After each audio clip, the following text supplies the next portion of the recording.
what I'm optimistic about is this idea that we can redesign the road in the future, that we don't have to have a road or a society or a country structured for the equitable and equal outcomes, that there's literally things we can do, not with a magic wand, but with hard work and with truth to create a future that, again, that we all deserve to live in. And before going to the policy prescriptions, let's talk about the truth.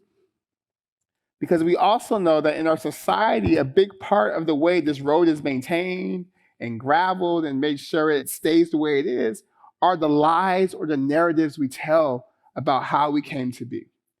We know it's hard to solve the issue of poverty if the ubiquitous thought is that people are poor because they want to be poor. We know it's impossible to create a future free of poverty when we believe that people are poor because they're dumber than people with money. We know it's difficult to imagine or create a world or a future free of avoidable impairment of basic human needs when we believe that somehow that there's a natural order to things, that somehow this hierarchy of human value we tolerate in our society is okay. So the first thing we have to do when thinking about the future is tell the truth. And the truth is this: talent and intellect are truly evenly distributed, but resources, opportunities are not. The folks I went to school with at Stanford weren't necessarily smarter naturally, biologically, genetically than the folks I grew up with in Stockton, but they had the best schools, the best teachers, the best summer enrichment programs, the best tutors for 20 years. After already being born with an insurmountable head start. We know that the truth is that we miss out on so much. Just recently in the New York Times, there's an article about called the Einstein effect. And it talks about how high performing in math, low income children were less likely to get inventions and patents than the worst performing rich children. And that's not a question of merit. That's not a question of ability. That's a question of inputs, resources, and structure. But that is something that we're able to change. And we know on the policy front what works, particularly for the issue of not having money. And it's not teaching people how to manage money they don't have. It's not mentorship. It's not unpaid labor. It's not a minimum wage that is lower than the cost of living in every city in this country. But it is cash. And one of the things I did in the old days, when I was still an elected official, was we gave people money.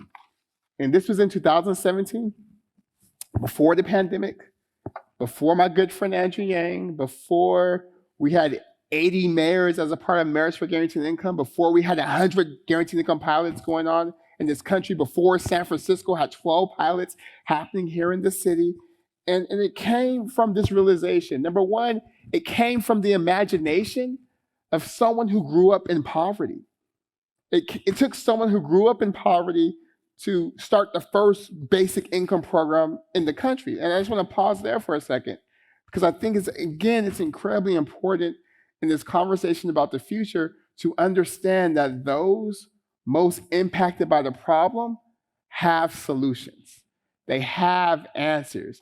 They have the radical imagination needed to liberate us from some of the nightmarish lies we've all internalized. And it was really that lived experience that gave birth to this idea that let's try giving people money. And what we saw is no surprise, because people are people. We saw that people spent money the way you and I spend money, because people are people. They spent the money on their kids. They spent their money on utilities. They spent their money on food. They spent their money on getting their uniforms clean. And we also saw that the money did not make people stop working. Wow. The $500 was not enough for people to stop working. Instead, what we saw is that people were able to work more, because we saw that for folks living on the margins, for folks living in poverty, that $500 was a difference between affording childcare or not. That $500 was a difference between being able to get your car fixed or not. That $500 was a difference from being able to take time off your job where you don't have paid time off, so you can't go interview for a better job without the risk of losing money, and say, you know what, I'm going to bet on myself and go ahead and do an interview and get a full-time job that pays more and allows you to work less, as we saw time and time again. And 5 years later, now we have, again, 80 mayors who are saying, yes, let's figure out what guaranteed income looks like. We had a child tax credit, which cut child poverty in half, and somehow folks in DC thought that was a bad idea and said, with inflation coming, let's end the child tax credit, let's make all the kids poor again. We have momentum around this idea, and I think the future has to be one where we all agree that no one should be poor, that no one should live in poverty, that no one should be homeless. And if those sounds like radical notions, they're not, because you don't live in poverty. You don't live in scarcity. You don't live unhoused and unsheltered.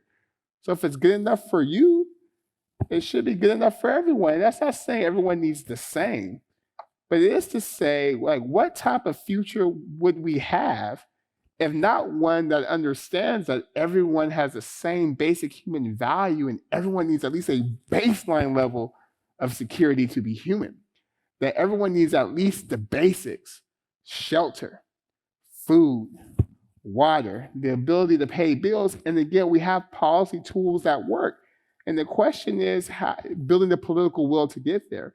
And again, I think that goes back to the narratives around how do we talk about the present and how do we talk about the future, and who do we allow to participate in the conversation around planning for the future. Another policy solution we can do that will literally end the wealth gap in this country would be baby bonds. It's been researched, it's been theorized. There's literally bills in the state legislature, there's literally bills in the US Senate now that says if you put just a little bit of money, a little bit of seed money in a child's account when they're born, and you let it grow, children have assets so that the mistakes of the past don't have to dictate or narrow their future. And again, we know what it can do. There's been models, there's literally bills in Congress now, there's a bill in the state legislature that just passed, at least for kids with COVID. But this is something we can do today to prepare for a future where if there's gaps in wealth, they're truly gaps based off ability. If there's gaps in wealth, they're truly based on gaps in effort, not based off gaps in government intervention, not based in gaps of marginalization, but gaps really based off merit. And I think I was having this argument with one of my friends who thinks about the future differently than I do, is that what I'm saying we should want for the future isn't equal outcomes, but just ones. I'll say it again.